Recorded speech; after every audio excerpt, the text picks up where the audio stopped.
Baruch Dayan Haemet. Béni soit le juge de la vérité. Voilà ce que tout un peuple va dire aujourd'hui. Les bibas, Abibasim Shelanu.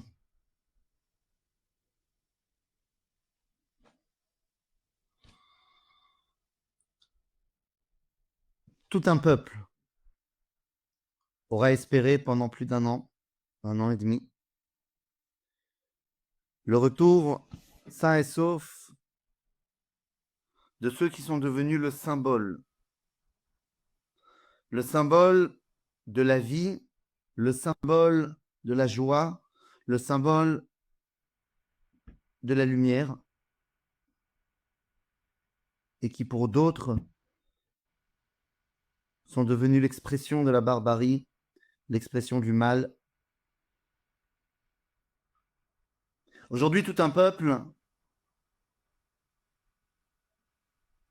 va avoir le cœur qui pleure. Mais son regard ne flanchera pas et son regard gardera l'espoir.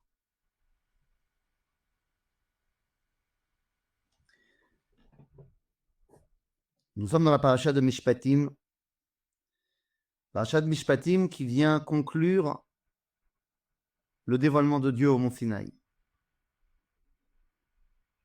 Nous avons l'habitude de dire que le dévoilement de Dieu au mont Sinaï est entouré de textes de justice, avec Yitro qui arrive avant le Mahamad Sinaï, le dévoilement, et la paracha de Mishpatim, qui sont toutes les lois qui lui font suite, pour nous dire que Mishpatim lefanea ou Mishpatim leacharea, que le dévoilement de Dieu est entouré par la justice.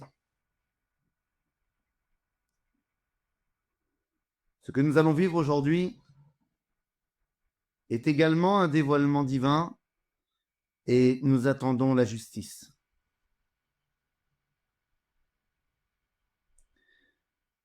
Nous savons qu'elle viendra. Nous savons que si aujourd'hui notre cœur est en pleurs, nous savons que demain nous pourrons retrouver la grandeur. Nous savons que si aujourd'hui nous sommes en deuil et nous disons Baruch Dayan Haemet, nous savons que demain nous dirons Shehecheyanu vekiimanu veigianu lazeman hazeh. Nous le savons parce que l'éternité d'Israël ne mentira pas. Nous le savons parce que bien des peuples, bien des ennemis ont essayé d'éradiquer le témoin du dévoilement divin dans le monde. Tous ces ennemis ne sont plus aujourd'hui et le témoin est plus que jamais à sa place.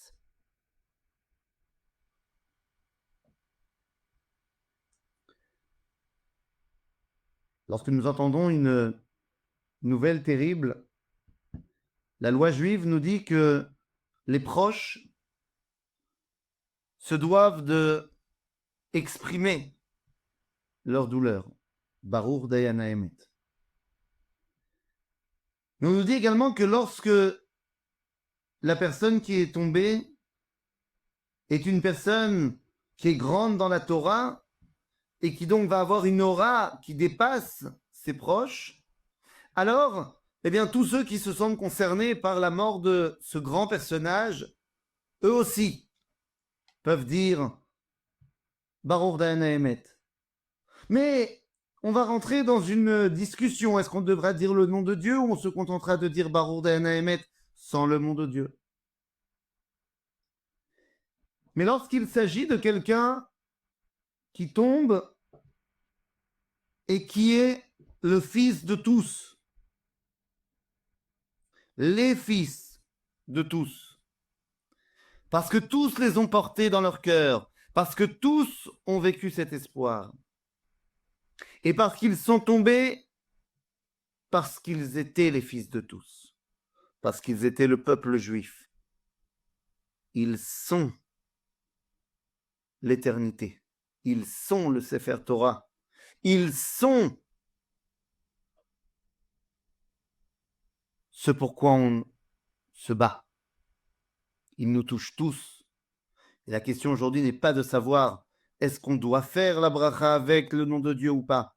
La question est de savoir quel va être notre regard lorsqu'on va dire cette bracha. Parce qu'on va la dire tous.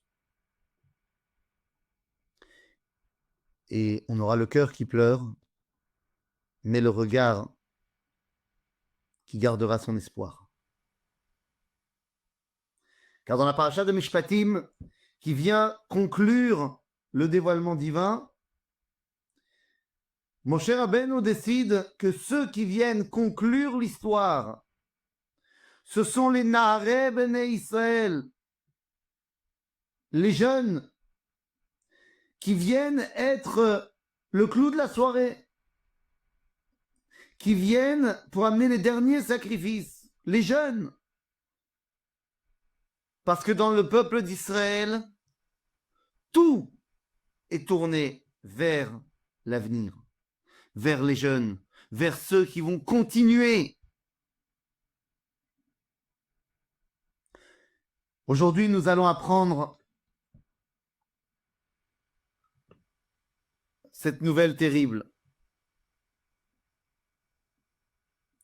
Mais demain, nous regarderons nos enfants et nous saurons qu'ils sont l'avenir éternel, l'avenir assuré et l'avenir assumé du peuple juif.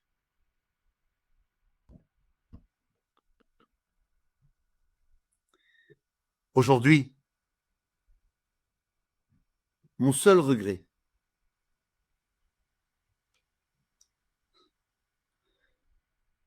en fait j'en ai tellement, mais aujourd'hui mon seul regret, c'est qu'on va entendre beaucoup de gens au sein du peuple juif qui vont faire des vidéos, qui vont donner des messages. Mais on entendra également ce silence assourdissant des nations du monde, des dirigeants du monde, qui ne comprennent pas que la mort des Bibas est la tâche indélébile qu'ils devront porter. Ils ne comprennent pas que les Bibas étaient leur espoir à eux. Mais nous comprenons que notre rôle sur cette terre, c'est de l'étaken olam de Malchut Shaddai. Et même lorsque c'est difficile, nous savons dire Aleinu leshabeach ladon hakol. Nous savons remercier le Créateur pour tous ses bienfaits, pour toutes les victoires qu'il nous donne, pour la réussite qu'il donne à nos soldats. Et avec l'autre œil, pleurer pour ceux qui sont tombés. Cette danse terrible entre Baruch Dayan Haemet et Baruch Shehecheyanu Vekimanu Vegianu Lazeman Hazeh a été résumée par nos sages par cette phrase incroyable. Tout celui qui s'endeuille pour la destruction de Jérusalem aura le mérite de la revoir reconstruite. Tout celui qui porte le deuil des Bibas aujourd'hui aura le mérite de voir l'allégresse, la joie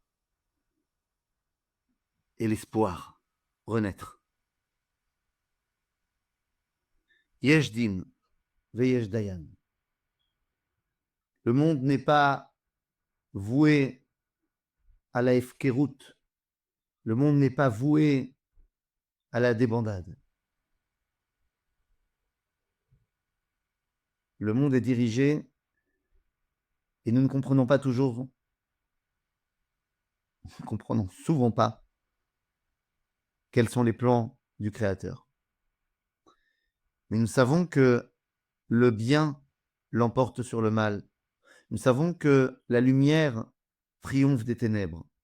Et nous savons que le peuple juif, et c'est peut-être ça que tout le monde nous envie, c'est peut-être ça qui dérange tellement. Nous ne nous laisserons pas abattre, ni physiquement, ni moralement. Là où d'autres ont perdu l'espoir, là où d'autres ont baissé les bras, nous levons les bras vers le ciel. Nous gardons cet espoir et nous nous rattachons à cette vérité très simple. Netzach Israël lo yishaker. L'éternité d'Israël ne mentira pas. C'est parce que tout un peuple aujourd'hui saura prendre le deuil des Bibas que ce même peuple triomphera du mal. C'est parce que nous allons pleurer aujourd'hui que demain nos larmes seront des larmes de joie lorsque nous accueillerons la venue du Mashiach, la reconstruction du Beth Amikdash sur le mont du Temple et l'avènement d'une ère de paix et de prospérité et de bonheur pour toute l'humanité.